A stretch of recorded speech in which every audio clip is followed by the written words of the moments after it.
PDP ini bukan positif, bukan dikucilkan, bukan dengan cara dipisahin, bukan dengan cara dibenci. PDP ini adalah pasien dalam pengawasan yang menunggu hasil.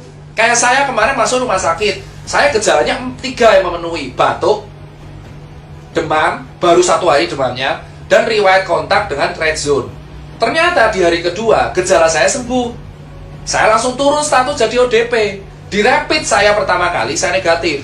7 hari kemudian saya di rapid negatif, saya keluar. Sambil nunggu, nggak perlu nunggu swab kalau misalkan rapid 2 kali dalam 7 hari itu negatif terus. So PDP itu bukan pasien COVID.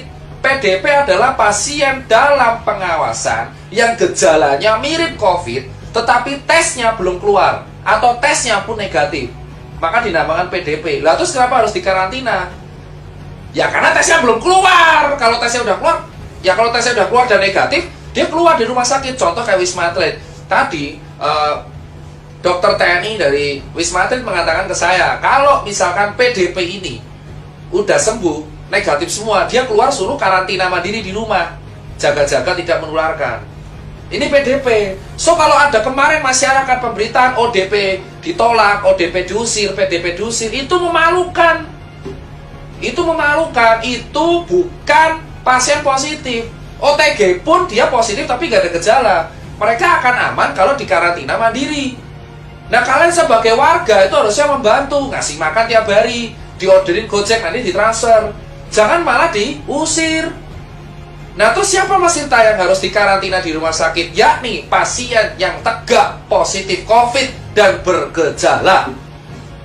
So kalau ada berita, Mas, teman saya positif COVID kok disuruh pulang? Karena nggak ada gejala. That's the meaning of carrier or OTG.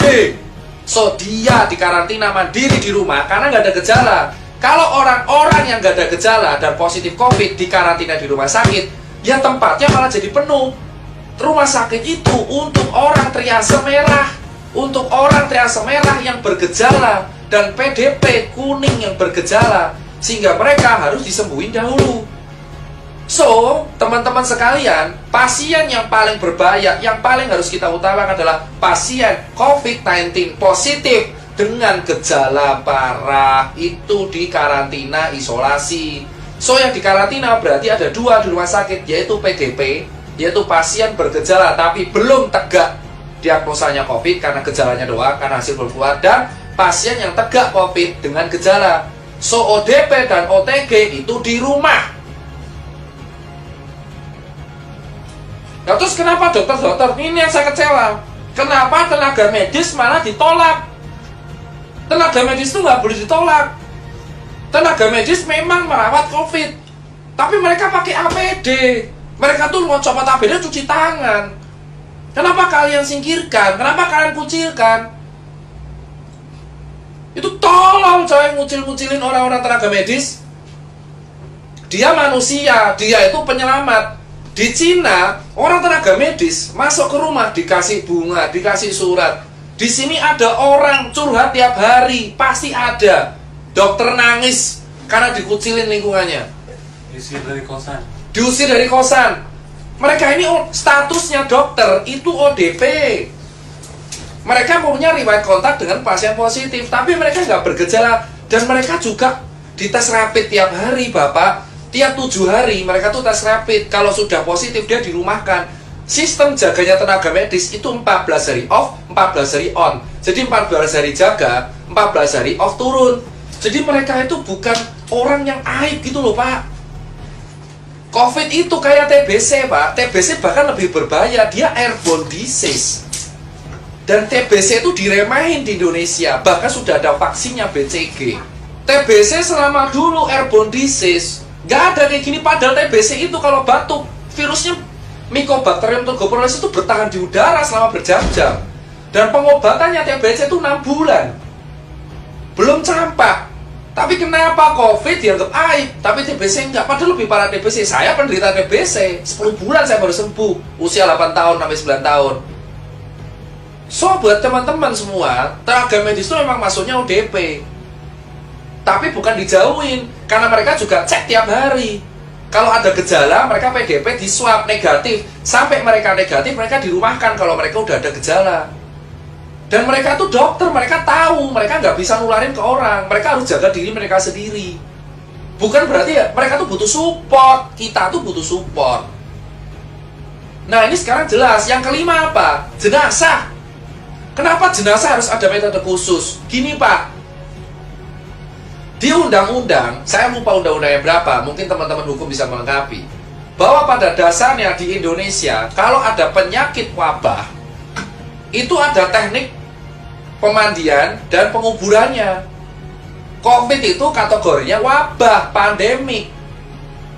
Mau dia menular lewat cairan dan droplet, tetap ini harus mengikuti prosedural penguburan jenazah sesuai undang-undang. Yaitu yang ngubur harus tenaga medis, pakai APD lengkap, even itu tukang gali kuburnya, dan dikasih kain kafan, dikasih plastik, dibungkus peti mati, lalu dibungkus lagi plastik, dikuburin, gitu loh.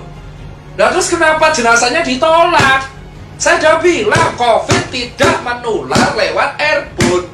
Kalau di udara bebas, COVID menular lewat airborne kalau kena tindakan yang aerosol di mulut 3 jam doang, itu pun di rumah sakit biasanya.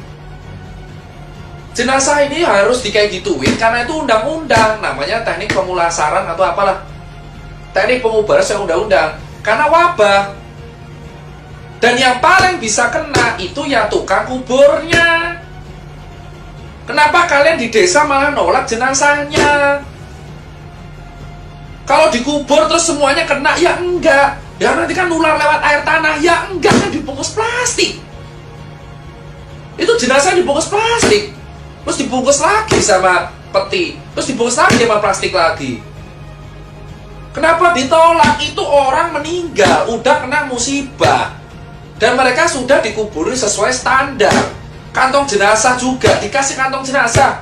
Kok kalian takut banget sama orang yang udah meninggal? Harusnya didoakan, jangan ditolak. Kemarin saya dapat video jenazah dilempar-lempar itu ambulan karena gak izin kampung. Terus ngapa? Mau udah dikuburin sama tenaga medis. Ini ya, jenazah dibungkus plastik, kasih kantong jenazah, masukin peti, petinya bungkus plastik, yang ngubur tenaga medis pakai APD semua. Terus kenapa kalian takut? Itu nggak nular lewat airborne. Yang bisa nular itu adalah dropletnya. Berarti kalau jenazah bisa nular, ya siapa tahu dropletnya keluar dari mulut, bisa jadi toh. Terus kita megang jenazahnya, makanya dibungkus mati-matian karena itu sesuai UU. Penyakit apapun yang dikategorikan WHO wabah, itu harus penguburannya khusus. Mau dia penularannya droplet, cairan, airborne, kalau udah wabah pandemik, penguburannya khusus. Kalau nggak khusus, itu melanggar undang-undang. Jadi kalian nggak perlu takut sama orang mati. Mereka itu udah kena musibah, takdir.